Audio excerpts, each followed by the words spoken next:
Hello friends, नमस्कार। Welcome to one day exam target. चलिए देखते हैं आज का अपना इम्पोर्टेंट टॉपिक। शिक्षक भर्ती परीक्षा के लिए कुछ इम्पोर्टेंट मैथमेटिक्स के क्वेश्चंस हैं जिन्हें हम आप तक लाए हैं, जिसका उत्तर एक शब्द में दिया जा सकता है। और ये बहुत ही इम्पोर्टेंट क्वेश्चंस हैं।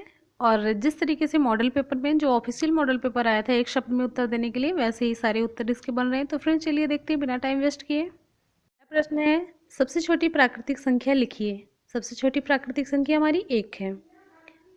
प्राकृतिक संख्या एक, दो, तीन, चार, एक से शुरू होती है, अनंत तक जाती है।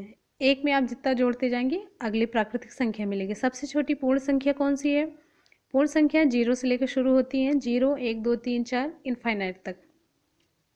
तो सबसे छोटी पूर्ण संख्या कौन सी हुई? जीरो। तीसरा है, सबसे बड़ी प्राकृतिक संख्या कौन सी है? अनिश्चित होती है, क्योंकि सबसे बड़ी फिक्स नहीं, उसमें एक हम जोड़ते जाएंगे तो अनंत तक हमको मिलती जाती है। अगला है, सबसे छोटी अभाज्य संख्या कौन सी है? सबसे छोटी संख्या अभाज्य दो है, जो एक और स्वयं से कटती है।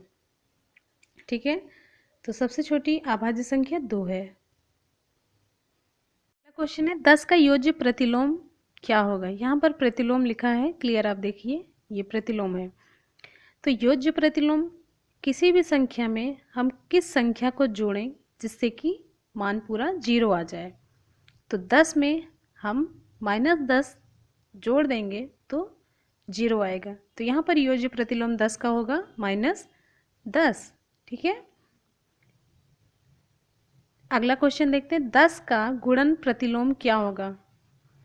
10 में हम किस चीज़ का गुणा कर दें कि उसका मान 1 आ जाए? 10 को हम 10/1 भी लिख सकते हैं। ठीक है, 10 को हम 10/1 भी लिख सकते हैं इस तरीके से। और उसमें 10/1 अब हम गुणा करते हैं 1/10 का, 10 से 10 कट गया, एक एक, तो 1 आ गया इसका उत्तर। ठीक है, तो 10 का गुणन प्रतिलोम होगा 1/10। अगला क्वेश्चन है, शून्य कैसी संख्या है? शून्य ना तो धनात्मक है और ना ही ऋणात्मक। अगला क्वेश्चन, दो लगातार सम संख्याओं का अंतर कितना होता है? दो। जैसे 2, 4, 6 के बीच कितना अंतर है? दो का ही। दो लगातार विषम संख्याओं का अंतर कितना होता है? दो ही होता है। जैसे 3, 5, 7, तो 3 और 5 के बीच कितना अंतर है? दो। प्रत्येक प्रत्येक सम संख्या का वर्ग कैसी संख्या होगी? हमेशा सम होगी। जैसे 2 का वर्ग 2 × 2 = 4। ठीक है, अगला क्वेश्चन है, तीन रेखाखंडों से घिरी हुई समतली बंद आकृति को क्या कहते हैं? त्रिभुज। इस तरीके से देखिए, तीन ओर से भुजाओं से घिरी हुई आकृति त्रिभुज। बंद आकृति, वह त्रिभुज जिसके एक कोण की माप 90 अंश हो, कौन सा त्रिभुज कहलाता है? समकोण त्रिभुज कहलाता है। नीचे की भुजा आधार होती है और ये भुजा लंब, और आगे की सबसे बड़ी भुजा कर्ण होती है। अगला क्वेश्चन, वह त्रिभुज जिसके प्रत्येक कोण की माप 0 अंश से अधिक हो और 90 अंश से कम हो, कौन सा त्रिभुज कहलाता है? न्यून कोण त्रिभुज। ठीक है, ये देखिए इस तरीके से 0 अंश से अधिक है लेकिन 90 से कम है। क्वेश्चन, वह त्रिभुज जिसके एक कोण की माप 90 अंश से अधिक परंतु 180 अंश से कम हो, कौन सा त्रिभुज कहलाता है? एक कोण की बात हो रही है। त्रिभुज में 3 कोण होते हैं, त्रिभुज के तीनों कोणों का मान कितना होता है? 180 अंश होता है। अगर एक कोण 90 अंश से अधिक है, 180 अंश से कम हो, त्रिभुज कहलाएगा अधिक कोण त्रिभुज। वह त्रिभुज जिसके तीनों भुजाएं बराबर हो कहलाता है कौन सा त्रिभुज? समबाहु त्रिभुज। सभी भुजाएं एक ही माप की हो। जिस त्रिभुज की दोनों भुजाएं बराबर हो उसे क्या कहते हैं? समद्विबाहु त्रिभुज। ये देखिए, ये 5 सेंटीमीटर, ये 5 सेंटीमीटर, ये 6 सेंटीमीटर, कैसा त्रिभुज हुआ? समद्विबाहु त्रिभुज। अगला क्वेश्चन है, चतुर्भुज के सभी कोणों का योग कितना होता है? 360 अंश होता है। ठीक है, अगला क्वेश्चन, चतुर्भुज में कुल कितने विकर्ण होते हैं? चतुर्भुज में कुल 2 विकर्ण होते हैं। इस तरीके से देखिए, एक विकर्ण ये हुआ और दूसरा ये। अगला क्वेश्चन, वह समांतर चतुर्भुज जिसकी सभी भुजाएं समान हो क्या कहलाता है? वर्ग। वर्ग की सभी भुजाएं समांतर और बराबर होती हैं। अगला क्वेश्चन, वह समांतर चतुर्भुज जिसकी समूह भुजाएं बराबर व समांतर हो क्या कहलाती हैं? आयत। आयत में आमने सामने की भुजाएं बराबर होती हैं और एक दूसरे के समांतर होती हैं। अगला क्वेश्चन, वह चतुर्भुज जिसकी दो सम्मुख भुजाएं समांतर हों तथा शेष दो सम्मुख भुजाएं असमांतर हों कैसा चतुर्भुज कहलाता है? समलंब चतुर्भुज। ये देखिए, ये भुजा इस भुजा के समांतर है और ये भुजा इस भुजा के असमांतर है, तो ये कैसा चतुर्भुज होगा? समलंब चतुर्भुज। और ये दोनों भुजाएं असमांतर हैं, ये समलंब चतुर्भुज हुआ। अगला क्वेश्चन, जिन दो कोणों का योग 90 अंश होता है वे कहलाते हैं? कोटिपूरक कोण कहलाते हैं। जैसे 45 और 45 मिलकर 90 अंश बनाते हैं, तो 45 और 45 दोनों कोण कैसे कहलाएंगे? कोटिपूरक कोण। जिन दो कोणों को मिलाने से 90 अंश बनता है वो दोनों कोण कोटिपूरक कहलाते हैं। अगर हम कह दिए एक 90 अंश का कोण, उसमें से एक 45 अंश है, दूसरा कितना होगा? तो 45 अंश होगा।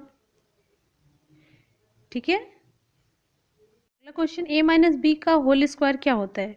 ए square plus B square minus 2ab। ठीक है। अगला question, A square minus B square का विस्तार क्या होगा? ए प्लस बी एक कोष्ठक में, ए माइनस बी एक कोष्ठक में। जैसे हम कह दिए 2 स्क्वायर माइनस 3 स्क्वायर कितना होगा? एक कोष्ठक में हम जल्दी से कर देते हैं 2 प्लस 3 और दूसरे में कर देते हैं 2 माइनस 3। ठीक। अब 2 प्लस 3 हो गए 5 और इधर 2 माइनस 3 हो गया -1, तो 5 गुणे -1 उत्तर आ जाएगा -5। ठीक है। इसे और थोड़े सिंपल में देख लेते हैं। अगर हम कहते हैं ये तो -5 आ गया, अगर हम इसे इस तरीके से देखते हैं 4 का वर्ग माइनस 3 का वर्ग कितना होगा? 4 प्लस 3 एक कोष्ठक में, 4 माइनस 3 एक कोष्ठक में। ठीक है। 4 प्लस 3 हो गया 7 और 4 माइनस 3 1 हो गया। 7 गुणे 1 उत्तर कितना आया? 7। अगर अलग अलग से इसे जोड़ते हैं आप तो थोड़ा सा टाइम लगता है, क्योंकि ये छोटी संख्या तो आपको आसान लग रही है, बड़ी संख्याओं में ये थोड़ी सी कठिन हो जाती है, तो फार्मूले से बहुत ही आसानी से आ जाती है। अगला क्वेश्चन है, वह त्रिभुज जिसकी सभी भुजाएं भिन्न भिन्न लंबाइयों की होती हैं क्या कहलाता है? विषमबाहु त्रिभुज। जिस त्रिभुज की कोई भी भुजा बराबर नहीं होती है, एक 5 सेंटीमीटर, एक 8, एक 6 सेंटीमीटर, तो ये कैसा त्रिभुज हुआ? विषमबाहु त्रिभुज। अगला है, त्रिभुज की तीनों भुजाओं की लंबाइयों का योग क्या कहलाता है? त्रिभुज का परिमाप। जैसे कह दिया गया इस त्रिभुज का क्या परिमाप होगा? 2 धन 3 धन 4, 4 3 7 2 9 सेंटीमीटर। ठीक है। अगला क्वेश्चन, त्रिभुज के किसी शीर्ष से सम्मुख भुजा पर डाला गया लंब क्या कहलाता है? शीर्ष लंब कहलाता है। ये त्रिभुज हुआ, ये इसका शीर्ष हुआ, उससे सामने वाली भुजा पर डाला गया ये लंब हुआ। ऐसे इस शीर्ष से इस भुजा पर डाला गया लंब, ये भी शीर्ष लंब हुआ। अगला है, त्रिभुज के तीनों शीर्ष लंबों का प्रतिच्छेद बिंदु क्या कहलाता है? लंब केंद्र कहलाता है। इस तरीके से ये देखिए, यहाँ यहाँ ये तीनों जहाँ पर मिलते हैं एक दूसरे को काटते हैं वो कहलाता है लंब केंद्र। अगला है, त्रिभुज की किसी भुजा के मध्य बिंदु को सम्मुख शीर्ष से जोड़ने वाले रेखाखंड को क्या कहते हैं? माध्यिका कहते हैं। ठीक है। अगला है, तीनों माध्यिकाओं का कटान बिंदु क्या कहलाता है? केंद्रक कहलाता है। फ्रेंड्स, जानकारी अच्छी लगे तो इसे लाइक करना ना भूलिएगा, चैनल को सब्सक्राइब कीजिएगा। Thank you.